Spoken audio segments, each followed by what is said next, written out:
ઠાકોરે એકવાર ગુલાબમાને કહ્યું હતું, એ છે શારદા સરસ્વતી, જ્ઞાન આપવા આવેલ છે, પણ આ વખતે પોતાનું રૂપ ઢાંકીને આવેલ છે, જેથી કરીને અશુદ્ધ દૃષ્ટિથી જોવાથી માણસોનું અકલ્યાણ ન થાય. ફરી એકવાર કહ્યું હતું, એ તો છે જ્ઞાનદાયિની, ખૂબ બુદ્ધિમાન, કંઈ જેવા તેવા નથી, એ તો મારી શક્તિ છે. ભાણેજ હૃદયને એક વખત તેમણે કહ્યું હતું, અરે એમનું નામ તો શારદા એટલે સરસ્વતી, તેથી તેમને ઘરેણાં પહેરવાનું ગમે છે.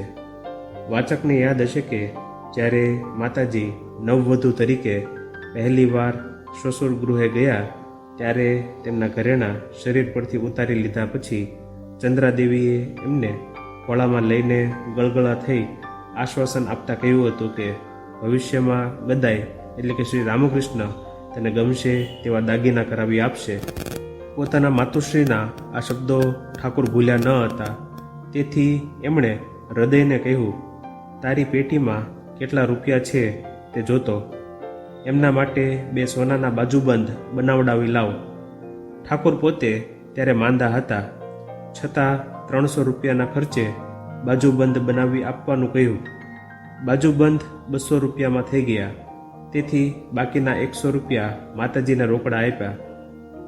સાધનાની શરૂઆતના દિવસોમાં પંચવટીમાં સીતાજીના દર્શન કર્યા હતા ત્યારે ઠાકોરે જોયું હતું કે તેમણે સોનાના કંકણો પહેર્યા હતા, તેથી ઠાકોરે માતાજી માટે એવા જ કંકણો પણ કરાવી આપ્યા.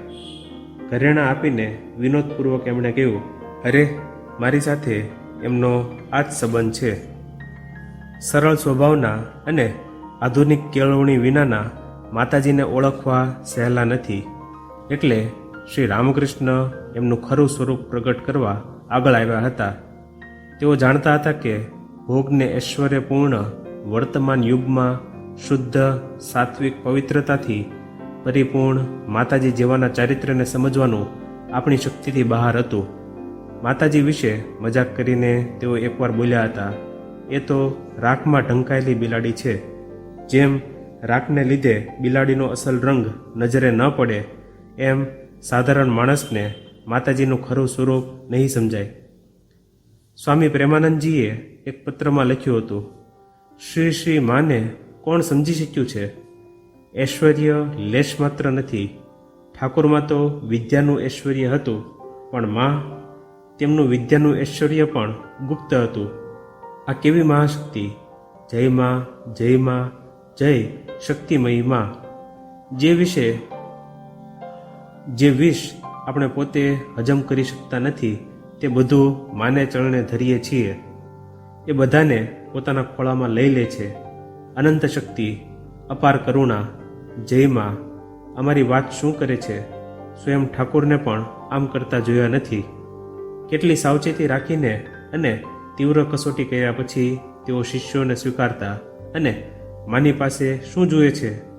અદ્ભુત, અદ્ભુત! દરેકને આશ્રય આપે છે, દરેક વસ્તુ સ્વીકારે છે ને બધું પચાવી શકે છે. મા, મા, જય મા! અને વિશ્વ વિજયી આચાર્ય સ્વામી વિવેકાનંદે લખ્યું છે, ભાઈ, જ્યારે હું જીવંત દુર્ગાની પૂજા તમને દેખાડીશ ત્યારે મારું નામ સાચું. માની વાત યાદ આવે ત્યારે કોઈ વાર બોલું છું, કો રામઃ. ભાઈ, હું તો કહું છું કે અહીં જ હું ધર્મજનુની છું. રામકૃષ્ણ પરમહંસ ઈશ્વર હતા કે માણસ હતા તમારી મરજી મુજબ કહી શકો છો, પણ માના ઉપર જેને ભક્તિ નથી તેને ધિક્કાર છે. આ અમૂલ્ય વચનો વાંચીએ છીએ ત્યારે કલમ અટકી જાય છે. મૂંઝવણ ભર્યા વિચારો આવે છે કે શું આપણે આપણી શક્તિ બહારનું કામ નથી ઉપાડ્યું?